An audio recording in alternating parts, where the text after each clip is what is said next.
Hey, if you don't have one of these, you need to get one. I'm gonna show you how to connect it. I'm gonna put some quick disconnects on them. I use this on my food truck because sometimes it'd be sitting up for about a month, and to keep that battery charged as new, you need one of these.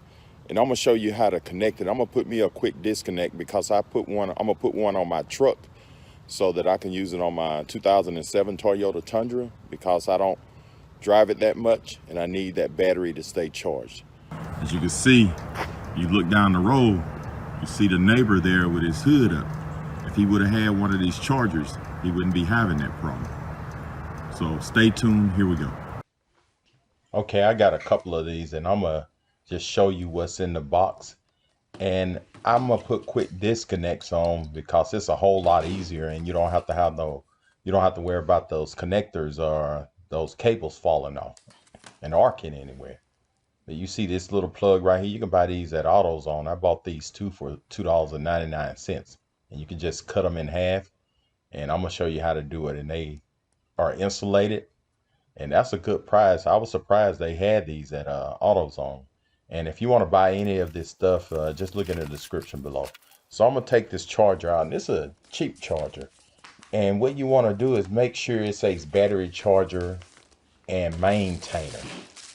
So it's a slow charge. I've had my food truck on it for like 3, 4 months, and the battery just cranks right up. So first, I'm gonna cut this cable in off right here. And then I'm gonna put the connector on.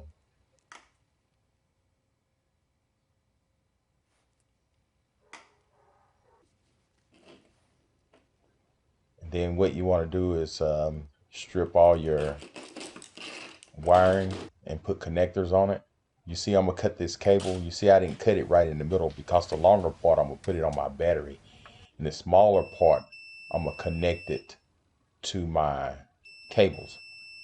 And right there, I'm just checking which one is positive and negative. You want to put your connectors on. Make sure everything's wired up correctly. As you can see, I'm testing my negative. It should beep right there. Positive shouldn't do anything. So I'm just making sure everything's wired up correctly. And this is real simple. You just get through your connectors and butt connect them together. Okay, once you do that, you want to put the one that's on the charger itself. So you see I'm stripping that back.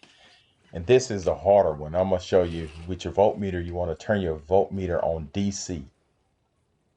Make sure it's on DC right here. Just go to your selector up here and select DC. You can click it from AC to DC, make sure it's on DC volts. And you can set your range. As you can see, I just set that range right there, the decimals. So once you plug it in, and to find your positive, I'm gonna show you how to do that. I'm gonna put the selector on 12 volts. So I'm gonna put the positive there, and I'm gonna put the negative there. I don't know which one is positive and negative. So that right there lets me know, hey, my positive is in the correct one. So the one with the red is the positive. So I'm gonna switch them around and show you what happens when you switch it around on your voltmeter. Now it's gonna show a negative sign. That means my wires are crossed up. So that means on this cable, I got the red and the black crossed up.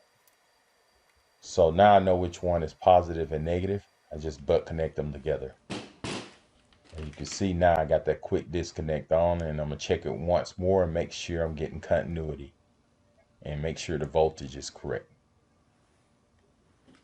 I put my positive on my positive. There you go. You don't see no negative. So that means everything's correct. So now I'm gonna go to my battery and I'm gonna put these terminals here on my battery. Remember I cut it off to one side, made one longer so that it reach across the battery. So you got your negative, and the red is always gonna be on the positive. And there you go. You have it's called the Ever Start Max. So you got your 6 volts and 12 volts, and this is a 12-volt battery. So you got a selector you can do.